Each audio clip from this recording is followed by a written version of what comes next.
All right, so this is an incredible passage here in Ephesians chapter 4. And I just hope that you get the significance here and retain the understanding of the to and fro between these two hemispheres. And I'm telling you that it is between the spirit, the faith, and the material, the fact. And that's exactly what you got here, the to and the fro, being taken to and fro, back and forth between these two states of confusion.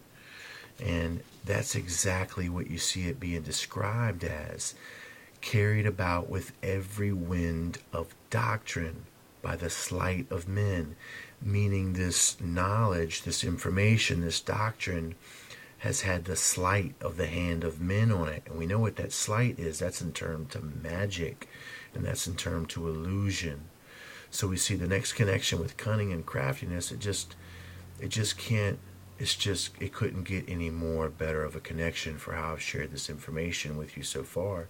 The cunning connects us back to the influence of the serpent in the garden. And then the craftiness, of course, the Masonic Lodge. These men who were the architects of this material illusion that we're all bound in, which are these false doctrines, these four directions, these four winds of manipulation. So incredible, man, incredible. Think about that. Now, I want to show you here verse 18 and let you see that the language kind of continues in the same direction. Having the understanding darkened, being alienated from the life of God through the ignorance that is in them because of the blindness of their hearts. Now, we see this, that the understanding has been darkened. Well, how do you understand? By education, by knowledge. Exactly as I'm telling you, friends.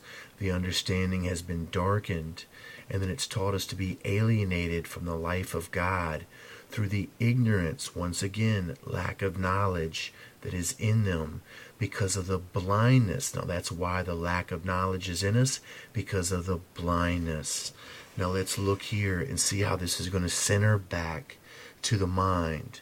Look at verse 23. And it says, and be renewed in the spirit of your mind. And that is given the connections as all of the other connections have thus far that we've looked at with verse 14, with Zechariah 11:17, with everything that I'm showing you, that this is going back from the eyes and then to the two different hemispheres of the brains and the manipulation and the control of the mind, of which is what forms and creates these reality concepts. And it's doing it off of distorted information. It's doing it off of darkened truths, my friends.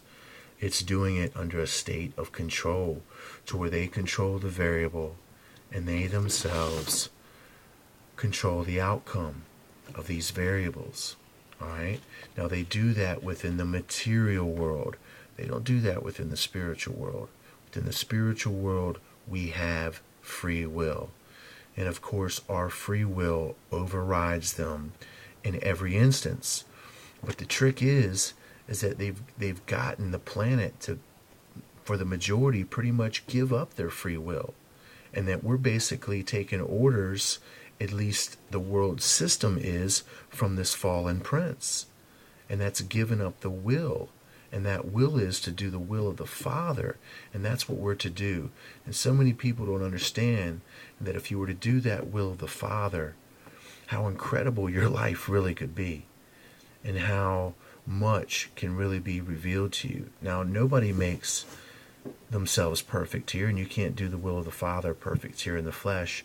But the point is that you're striving for it. And that this equation is trying to block you from striving to perform His will. I'll be back.